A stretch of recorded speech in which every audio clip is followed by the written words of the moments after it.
Hello friends, welcome to my YouTube channel. Friends, मैं प्रस्तुत हूँ आपके सामने अवसान माता की एक और कथा लेकर। तो चलिए सुनते हैं उनकी एक कथा। एक नगर में एक राजा राज करते थे। उनकी कोई संतान नहीं थी, इसलिए वे बहुत ही दुखी रहते थे। सोचते थे कि मेरा इतना राजपाट है, ये सब मेरे बाद कौन संभालेगा, ये किसका होगा। यही चिंता उनको हमेशा ही सताती रहती थी। राजा रानी दोनों ही अपनी संतान ना होने के कारण ही बहुत ही दुखी रहते थे। एक दिन राजा रानी इसी विषय में बातचीत कर रहे थे तो रानी को अचानक ही एक विचार आया। रानी ने राजा जी से कहा कि राजा जी, आप जाओ और 7 पैंट और शर्ट बनवा कर ले आओ और यहीं दरवाजे के सामने टांग दो। राजा जी ने भी कुछ बिना उनसे पूछे कुछ कोई भी सवाल किए गए और 7 पैंट शर्ट बनवा के लेकर आए और दरवाजे पे ही टांग दिए। अब तो कुछ दिन बाद से राजा जी के दरवाजे पर लड़की वालों की लाइन लगने लगी। पैंट शर्ट को देखकर सब सोचने लगे कि राजा जी के बेटा है, पर वो छुपा रहे हैं शायद, इसलिए लड़की वाले दरवाजे पर आकर उनके बेटे के लिए रिश्ता के लिए आने लगे कि राजा जी, हमारी बेटी का आप रिश्ता कर लो अपने बेटे के साथ। तो राजा जी बोले कि मेरा तो बेटा ही नहीं है, हम तो निसंतान हैं, तो मैं शादी कैसे कर सकता हूँ। तो लड़की वाले बोले कि अगर आपके बेटा नहीं है राजा जी, तो आपने अपने दरवाजे पे ये पैंट और शर्ट कैसे टांग रखे हैं। तो राजा ने कहा कि हाँ, पैंट शर्ट तो मैंने टांग रखे हैं, पर सच में मेरा कोई बेटा नहीं है, मेरी कोई संतान नहीं है। पर लड़की वाले नहीं माने। वो बोले कि पैंट शर्ट टांग रखा है और आप कह रहे हैं कि आपके बेटा नहीं है, आप निसंतान हैं, मतलब आप अपने बेटे को छुपा रहे हैं। तो राजा बोले, हाँ, मैं सच कह रहा हूँ, मेरे बेटा नहीं है। पर लड़की वाले नहीं माने। वो बोले कि अच्छा, आप मजाक कर रहे हैं तो ठीक है, अगर आपके बेटा नहीं है, आपके बेटा है पर आप छुपा रहे हैं, पर ठीक है, हम इसी पैंट और शर्ट से अपनी बेटी की शादी करेंगे, पर शादी जरूर करेंगे। तो राजा जी भी परेशान हो गए और वो बोले कि आप मान नहीं रहे हैं, पर मैं सच कह रहा हूँ, मेरे बेटा नहीं है, पर अगर पैंट शर्ट से ही आप शादी करना चाहते हैं तो ये भी आपकी मर्जी। तो अब तो भाई शादी की तैयारी हुई, तिलक चढ़ा, बारात आई और पैंट शर्ट के साथ ही बेटी की शादी हो गई। बहू आई। बहू के आए घर में 3 दिन हो गए थे। 3 दिन बाद बहू जब रसोई में खाना बना रही थी तब अवसान माता आई। उन्होंने बुढ़िया का रूप धर रखा था। अवसान माता बुढ़िया के रूप में आकर बहू को आवाज लगाई, बोली, बेटी क्या कर रही हो।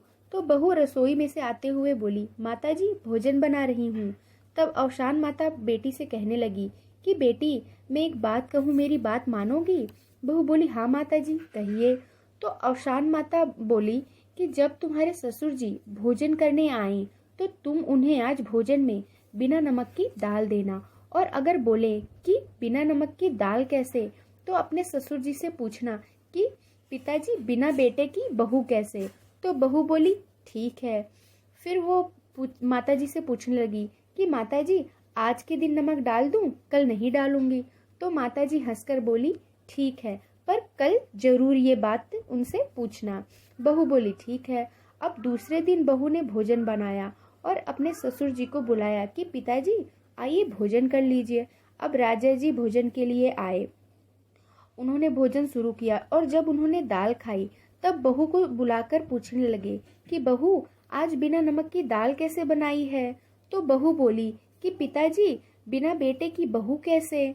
बस इतनी ही बात सुनते ही राजा को बड़ा झटका लगा और वो मन ही मन रोने लगे और रानी को कोसने लगे।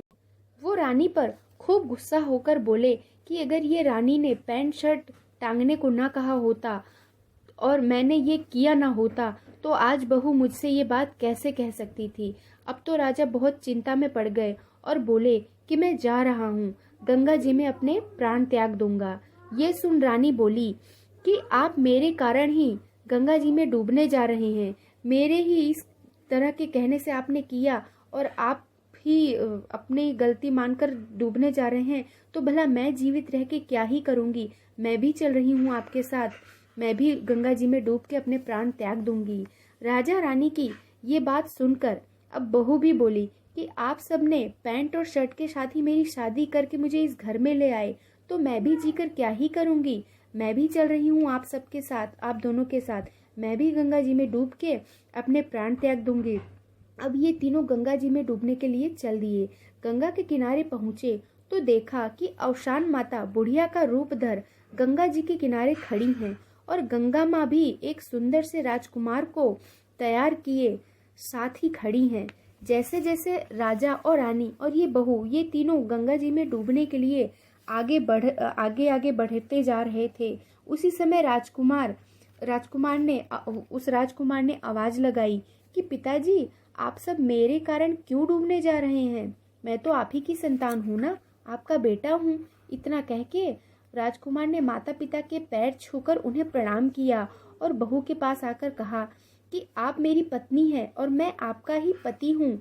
उसी समय इतना कह के उस राजकुमार ने, गंगा जी ने उन्हें सिंदूर दिया और राजकुमार ने उसी अपनी बीवी के मांग में सिंदूर भरा और उन्हें अपनाया। फिर राजा रानी ने उन बुढ़िया माई से पूछा कि माताजी, आप कौन हैं जिसने हम पर इतनी कृपा की?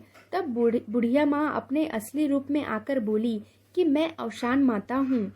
मुझसे तुम्हारा और इस बहू का दुख देखा न गया, इसलिए मैंने तुम्हें औलाद और इस बहू को इसका सुहाग दिया है। अब तुम घर जाकर 7 सुहागनों को बुलाकर मेरी पूजा करना। तुम्हारा परिवार मेरी कृपा से हमेशा ही सुखी रहेगा। इतना कहकर बुढ़िया माई अंतर्ध्यान हो गई। अब तो सब बहुत खुश हुए। राजा रानी और बहू बेटे खुशी खुशी अपने घर आए और दूसरे दिन गुरुवार था। उसी दिन राजा रानी ने माता जी के कहे अनुसार 7 सुहागनों को बुलवाकर अवसान माता की पूजा करवाई। नगर में अवसान माता की पूजा की चर्चा और उनके चमत्कार की चर्चा होने लगी। अब तो राजा रानी और उनके बेटे बहू खुशहाल जीवन बिताने लगे और हर बृहस्पतिवार को माँ अवसान माता की पूजा करने लगे। हे अवसान माता, जैसे अपने भक्तों की, राजा रानी और बहू बेटे की आपने रक्षा की, उनका दुख दूर किया, वैसे ही आप अपने भक्त के सभी संकटों को दूर करें, उनका हर दुख दूर करें। जय अवसान माता। सो फ्रेंड्स, ये कथा आपको कैसी लगी आप कमेंट बॉक्स में ज़रूर बताएं और मेरे चैनल को ज़रूर सब्सक्राइब करें, जिससे आपको नई नई कथाएं और नए नए भजन मिलते रहें। Thank you friends. जय माता दी दोस्तों।